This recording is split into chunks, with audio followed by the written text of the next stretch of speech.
Hey everybody, welcome back to the Old Town Urban Farms channel.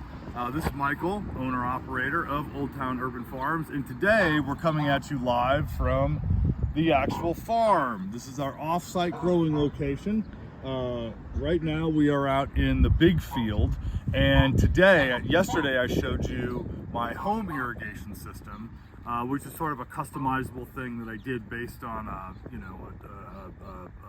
regular house zoned irrigation thing. But today I'm going to show you what I'm actually doing out here at the farm. So unlike home, where I'm dealing with a 3/4 inch hose, this is what is called lay flat hose, and it's more of an oval hose, and it's 1 inch thick, drip tape side up. This whole kit is from a company called Rivulis. And then inside of, or into this 1 inch thick line, you put these flow valves.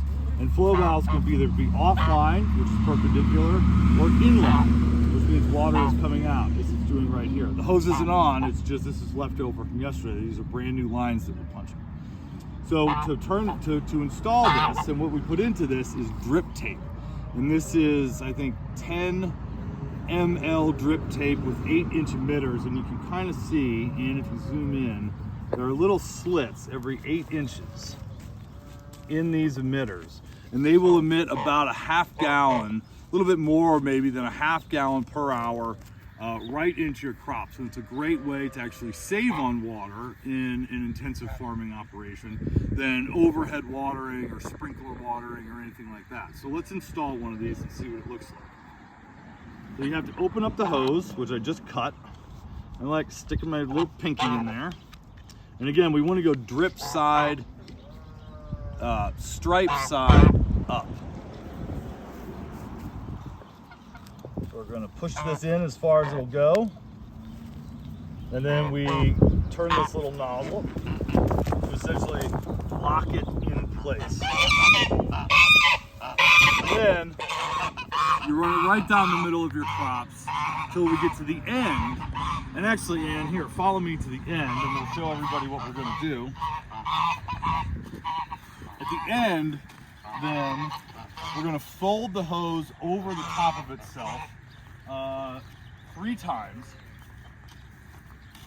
Then it will fit into these little collars, and I'll show you what that looks like.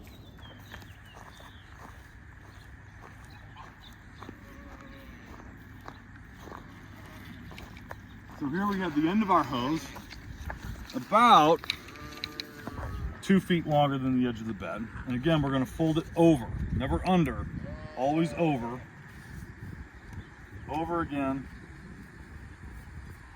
and over again. And then we take our little plastic collars, and these things are mighty stiff plastic. We sort of pull that right over the hose. And then to finish it, and I don't think we have our anchors down here, we're going to put little landscape anchors through here. And what that does is that essentially locks this mechanism in place, because when water is coming through here, it's doing so at like 10 psi, 12 psi, and it will push back against this collar. And if this is not anchored back here, this whole thing could just fly off, and the water is going to be flying everywhere. So then once we get our anchor, again, which we don't have, we're going to anchor it down, make sure it's right in between our rows. This is an onion bed I just seeded yesterday. I have 4 rows of onions, so I'm going to do 3 rows of drip tape, which should be enough coverage. Again, drip side, stripe side up.